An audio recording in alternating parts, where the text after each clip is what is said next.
Yeah, Don't worry, I can edit it out, by the way. I'm not going all to post right, the raw all right, footage. sweet.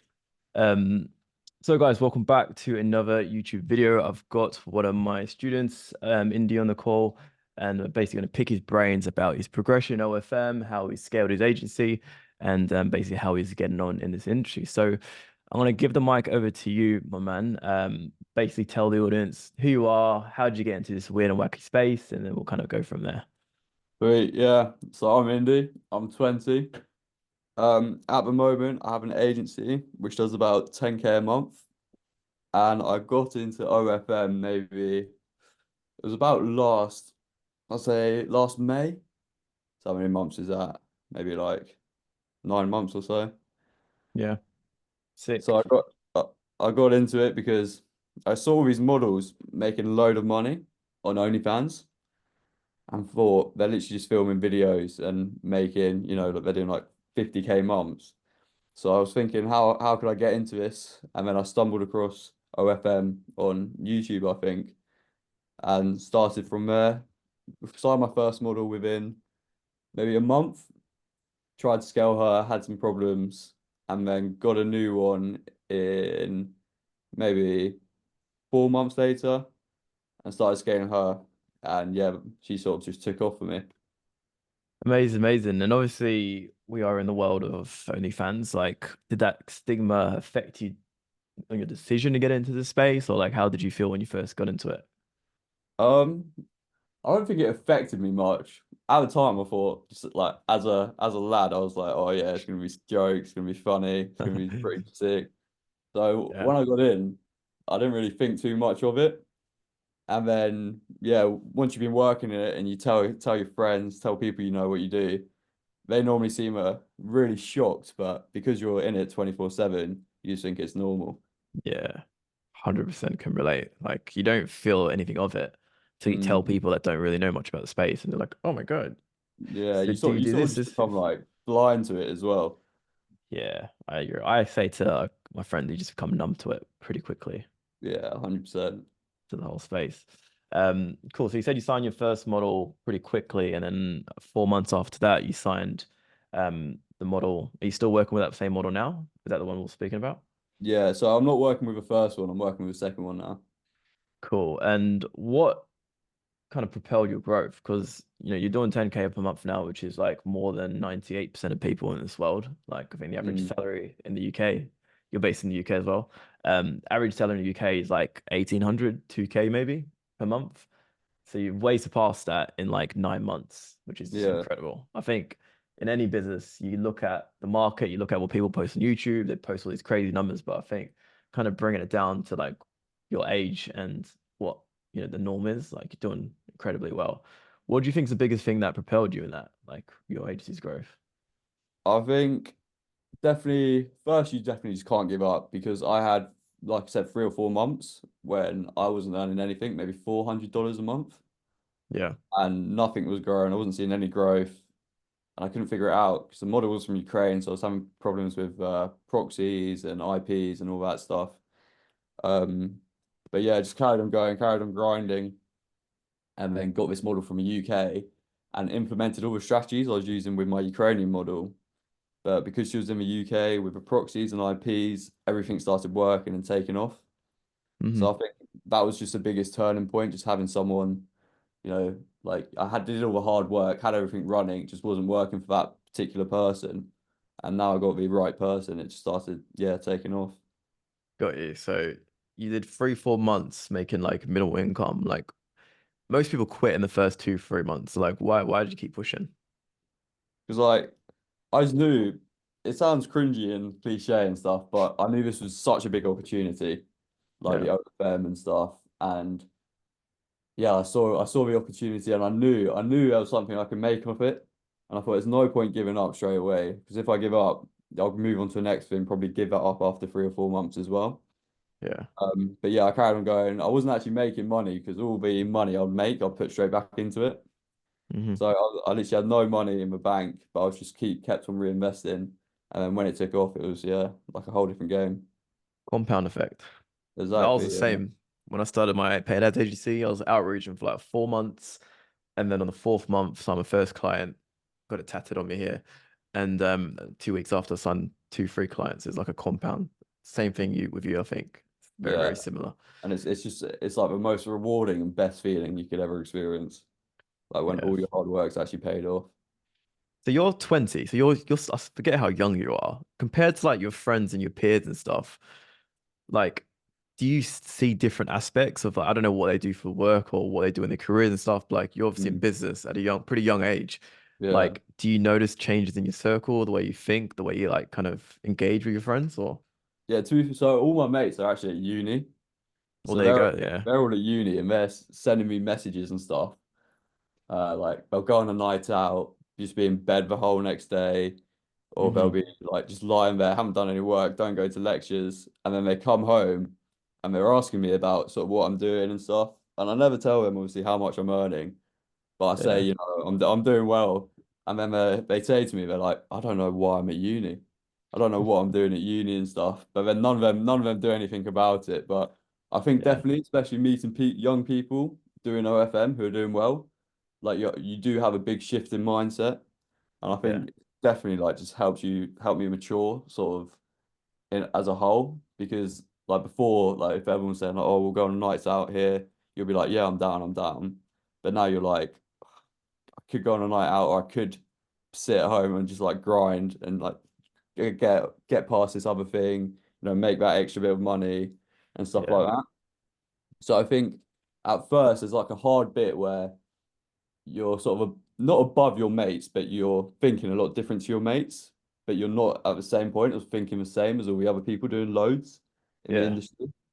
And then that's the hardest bit. But once you sort of connect with the other people in the industry who are like-minded, I think that's when sort of everything changes.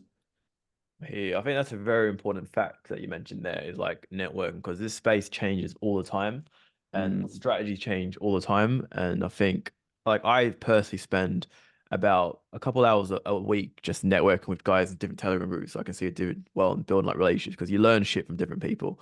Um, from your perspective, like how did you learn new methods? How did you like connect with people? Because obviously some people do gatekeep a lot of information. Like from your perspective, like how did you like get into circles or how did you like meet and connect with people from your angle? Yeah, sure. So when I started, it was sort of through Telegram groups, but it's like the big groups with a bunch of people on. It's like, Mm, oh, if you want to tell me this, you got to pay me this, or you got to tell me this in return, and stuff yeah, like that. So I think as you start, it's hard, but definitely getting a mentor like you, that's when I saw sort of a change because then, like, it wasn't all gatekeeping. You'd tell me stuff, and then I'll go speak to the people who are obviously in the same group as you're mentoring, and then they'll tell you stuff, and then you just had all these people, and then slowly that sort of compounds because they'll tell you stuff, put you in contact with people they know who'll tell you stuff.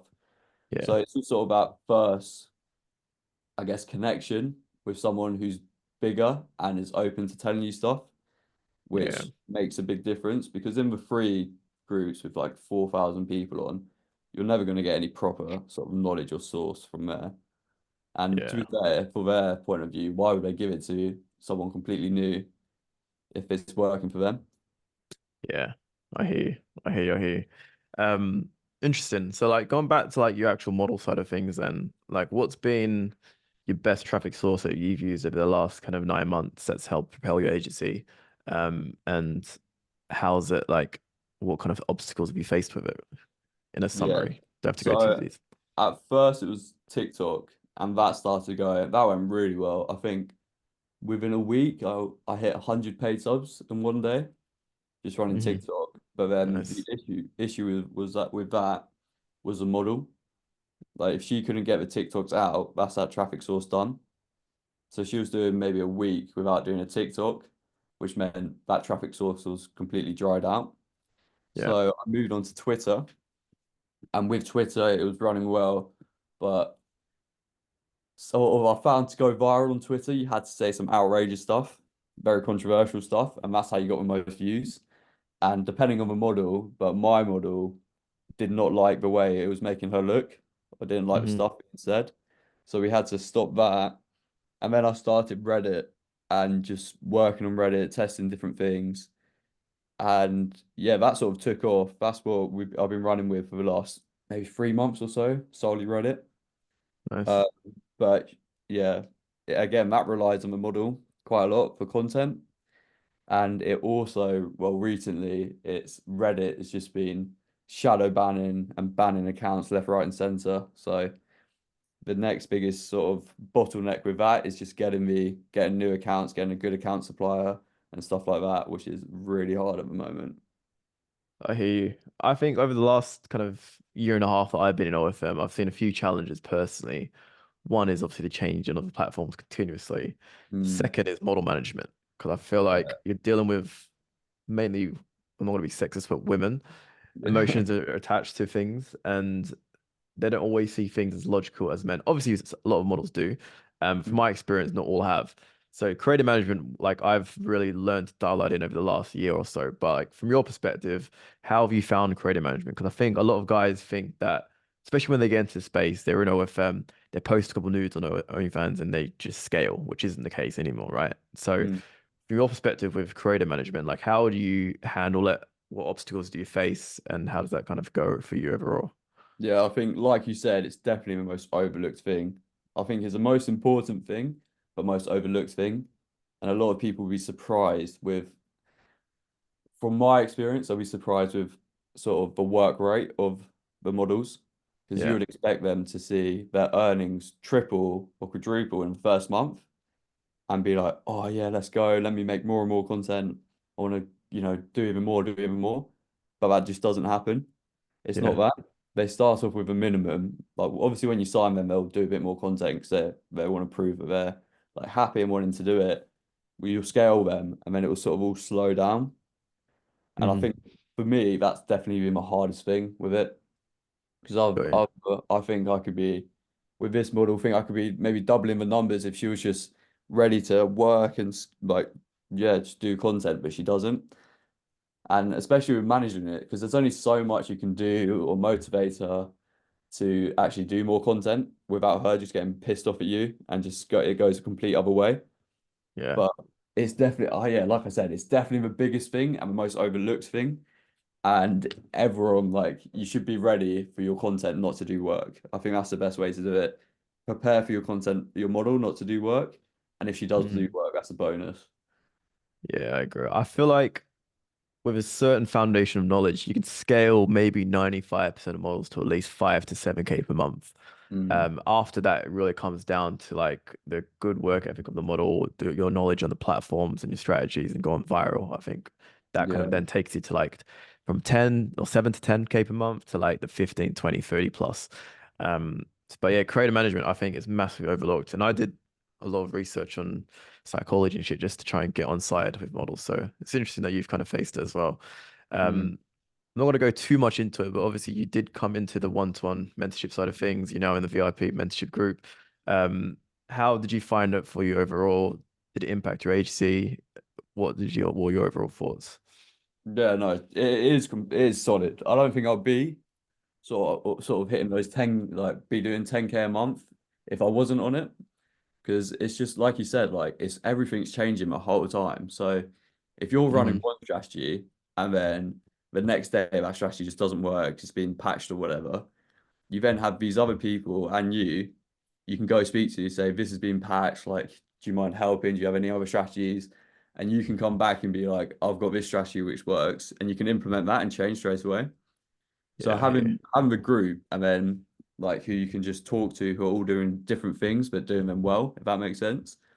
And Yeah, then having you where if you have like problems or if you're needing help with something or if you're just wanting just have a chat about OFM in general and just bounce ideas, like I think that is game changing. And I think if you want to sort of reach the next level in it, you do need like a mentor.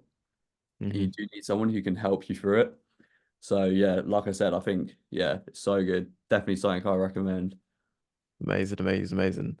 And I don't want to go too cliche with it, but if you were starting again at zero 9 months ago to the Mm. new agency owner watching this that wants to get into OFM, what is like the biggest piece of advice you'd give yourself if you're starting from zero again?